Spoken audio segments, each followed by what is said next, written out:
नमस्कार मंडळी. ओळखलत का मी कुठे आले ते? अहो कोकणात, माझ्या मालवणात घुमडे गाव आहे ना, तिथे घुमडाई देवीचं दर्शन घेण्यासाठी.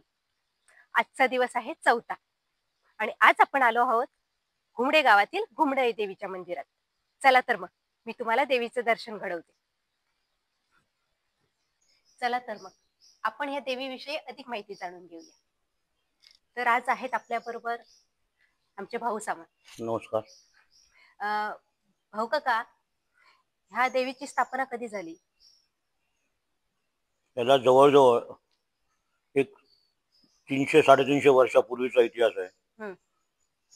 पूर्वी या ठिकाणी जंगल होतं आणि काट्याकुट्याची झाडं होती आणि जंगल होतं. त्या जंगलाला राई म्हणतात. आणि या ठिकाणी इथले जे एक ब्राह्मण होते आणि त्यांची ही जी गाय होती आणि गुरं होती ती या ठिकाणी चरायला यायची. पण गाय जरी व्याली तरी ती घरी ब्राह्मणाला दूध देत नव्हती. मग त्यांनी एकदा प्रयत्न केला की याच्या मागून जाण्याचा, का देत नाही का नाही. तर त्यांना समज इथे आल्यानंतर की गाय इथे एका ठिकाणी आपला पाना सोडत आहे, दूध इथे सोडत आहे. आणि मग त्या ठिकाणी त्यांनी खरून बघितलं तर ते हे जे आत्ता इथे खाली आपल्या तळी आहे, तळीच्या आतमध्ये एक पाषाण आहे. तर ते खणल्यानंतर ते पाषाण मिळालं आणि त्यावेळेपासून मग तिथे मग पूजा आणि सुरू झाली. आणि राई म्हणजे जंगल आणि हे दरी होती, त्यामुळे ह्याच्यात आवाज घुमायचा म्हणून त्याला घुमराई म्हणायचं. आणि त्या जंगलात त्या राईत सापडलेली देवी ती घुमराई. मग त्याचा पुढे अप्रभूत होऊन मग घुमराई आणि गावाचं नाव घुमडे असं झालं. आणि या इथे इथे पूर्वी आता सगळीकडे प्रत्येकाच्या बागेमध्ये पंप झालेले आहेत, विहिरी झालेल्या आहेत. पण पूर्वी ज्यावेळी लाईट नव्हती त्यावेळी इकडे या ओहोळ्यावरती धरणं बांधली जायची आणि धरणाचं पाणी आणलं जायचं. इथे वरची वाडी म्हणून आहे तिथे एक ब्राह्मणवाडी, त्याच्यावरती एक धरण बांधलं जायचं आणि इकडे खाली गावामध्ये पाणी यायचं.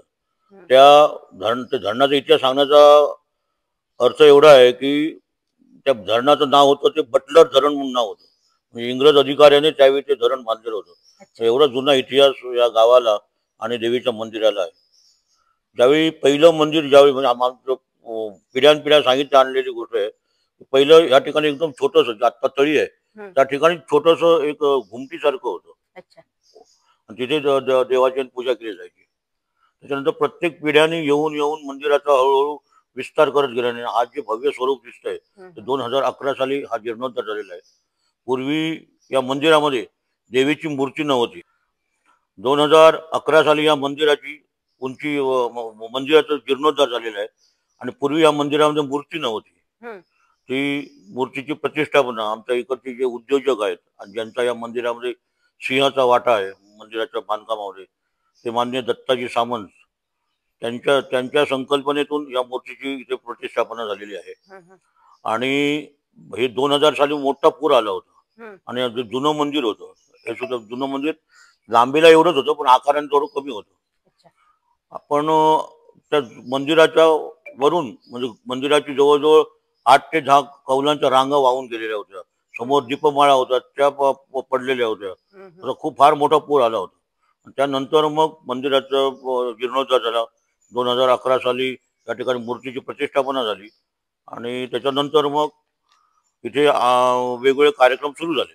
पण काही जे कार्यक्रम आहेत म्हणजे डिसेंबरमध्ये होणारा दहीकाला असेल किंवा दसऱ्याचा उत्सव, रामनवमीचे उत्सव, हे पूर्वंपार चालत आलेले उत्सव आहेत त्या ठिकाणी होतात. आणि ज्यावेळी मंदिराची प्रतिष्ठापना झाल्याच्या नंतर आता दर श्रावण महिन्यात इथे पूर्ण प्रत्येक मंगळवारी आणि गुरुवारी विविध कार्यक्रम या ठिकाणी केले जातात. जिल्हास्तरीय भजन स्पर्धा असतात, फुगडी स्पर्धा असतात आणि या सुद्धा सगळ्या दत्ता सामंत यांच्या संकल्पनेतून या ठिकाणी होत असतात. ते या मंडळाचे आणि आमच्या गावाचे ग्रामस्थ मंडळाचे अध्यक्ष आहेत. त्यामुळे त्यांच्या विचाराने त्यांच्या माध्यमातून या ठिकाणी बऱ्यापैकी कार्यक्रम हे होत असतात. घुमडे गाव हे जवळजवळ 800 फूट दरीत वसलेलं गाव आहे. गावाच्या मधून ओढा जातो आणि ओढ्याच्या काठावरती हे मंदिर आहे. पूर्ण इथे वर्षभर हिरवळ असते आणि आता पर्यटन दृष्ट्या सुद्धा घुमडे गाव हे बऱ्यापैकी पर्यटन नकाशावर आलेलं आहे. आज तुम्ही जर इंटरनेटवर बघितलं किंवा गुगलवर सर्च मारलं तर घुमडे गाव आणि लोकांनी टाकलेले जे पर्यटनाच्या संदर्भात किंवा इथले मंदिर असेल, काही लोकांना आणि विशेषतः हे घुमडाई मंदिर आहे आणि ही घुमडाई देवी आहे. ही नवसाला पावणारी देवी आहे आणि खूप जणांनी त्याचे चांगले अनुभव घेतलेले आहेत. किंवा ज्यावेळी अडचण असते तेव्हा आम्ही सुद्धा ज्या देवीचं नाव घेतो त्या वेळोवेळी आम्हाला या देवीने फार सहकार्य केलेलं आहे. आणि बऱ्याच जण बाहेरच्या लोकांना माझ्याकडे जे पर्यटक येतात ते इथे कधी कधी नवस बोलतात आणि त्यांचे नवस पूर्ण झालेले आहेत. आणि काही पर्यटक त्याच्यासाठी ते फेडण्यासाठी म्हणा किंवा परत परत या ठिकाणी आमच्याकडे राहायला येत असतात. देवी आणि देवीवर त्यांची बऱ्यापैकी आता श्रद्धा इथे बऱ्याच लोकांची आता वाढत चाललेली आहे. आणि त्याचप्रमाणे इथे जे दसरा होत असे, रामनवमी, त्याच्यानंतर वार्षिक जत्रोत्सव जो दहिकाला होतो आणि आमचा वर्धापन दिन होतो. या वर्धापन दिनाला यावेळी दरवर्षी या ठिकाणी पालखी सोहळा असतो. आणि हा जो पालखी सोहळा असतो तर स्थानिक लोकांचं पारंपरिक वाद्य असतं आणि त्या वाद्याबरोबर पालखीचा सोहळा इथे चालू असतो. तोही बघण्यासारखा असतो. तुम्ही आता जो हा उपक्रम जो हाती घेतलेला आहे की आपल्या मालवण तालुक्यातील जी देवींची मंदिरं आहेत आणि ती लोकांसमोर आणण्याचा जो प्रयत्न चालू केलेला आहे, त्याच्या अनुषंगाने सांगतो की आमच्या या मंदिरामध्ये नवरात्रोत्सव म्हणजे घटस्थापनेपासून ते दसऱ्यापर्यंत आमच्याकडे या ठिकाणी दशमीचा दसरा असतो, नवमीचा नसतो. काही गावांमध्ये नवमीचा असतो आणि आमच्या या गावामध्ये दशमीचा दसरा असतो. तर प्रत्येक दिवशी एक असे 10 माळा या ठिकाणी चढवल्या जातात, लावल्या जातात. आणि रात्रीचे या ठिकाणी विविध दांडिया म्हणा किंवा भजनं असे कार्यक्रम शाळेत होत असतात नवरात्रोत्सवात. आमच्याकडे दशावतार किंवा दहिकालाम किंवा जत्रा ही पूर्वंपार चालत आल्याप्रमाणे तिथीप्रमाणे असते.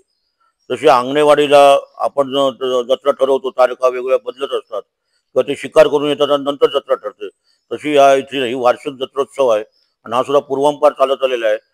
मार्गशीर्ष मधल्या दशमीला या ठिकाणी दहिकाल होतो आणि दुसऱ्या दिवशी एकादशीला या ठिकाणी गाडगं जे आहे ते फोडलं जातं. असं पूर्वंपारचं इथलं कार्यक्रम आहे. आणि यानंतर सगळ्यात मोठा 3 दिवस चालणारा उत्सव म्हणजे घुमडाई मंदिराचा जो जीर्णोद्धार झालेला आहे, तो जीर्णोद्धाराचा वर्धापन दिन जो असतो 8 तारीखला असतो. पण 5 तारीख पासून 5, 6, 7, 8 असे 4 दिवस या ठिकाणी भरगच्च सांस्कृतिक आणि धार्मिक कार्यक्रम असतात. मुंबईतून किंवा आजूबाजूच्या गावातून पुष्कळ गर्दी या ठिकाणच्या कार्यक्रमाला होत असते. तसे इथे इथे वार्षिक उत्सव होतात. तसंच शिगम्याचा होळीचा सुद्धा या ठिकाणी उत्सव होतो. आणि होळीचा जो कार्यक्रम होतो होळीच्या दिवशी तो सुद्धा फार बघण्यासारखा असतो. गावातले सगळे लहान तरुण आणि सगळे ज्येष्ठ माणसं ही पारंपरिक इथलं ढोल ताशाचं वाद्य घेऊन होळी आणण्यासाठी येतात. इथे होळी म्हणून आंब्याचं उंच असं फार लांब उंच असं झाड असतं, ते तोडून घेऊन येतात आणि ते आणताना होळी नाचवत घेऊन येतात. त्यावेळी सुद्धा असे मागे पुढे असं ढकलत ढकलत असं आणि नाचवत आणि खेळवत ती होळी आणली जाते आणि ती सुद्धा खूप ते बघायला मजा येते. आणि त्याच्यानंतर मग तिसऱ्या दिवशी एक देवीचं निशाण असतं, त्या आजूच्या बाजूच्या गावांमध्ये पंचक्रोशीमध्ये फिरतं आणि 5व्या दिवशी ते गावामध्ये प्रत्येकाच्या घरोघर देवी भेटायला येत असते.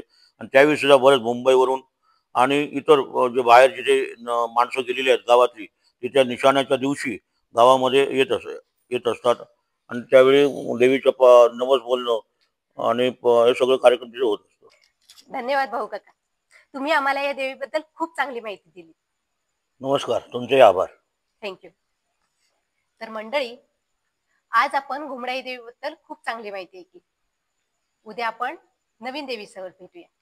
आणि हो, तुम्हाला आमचं चॅनल आवडत असेल ना, तर लाईक करा, सबस्क्राईब करा आणि छान छान अशा कमेंट्स करा. धन्यवाद.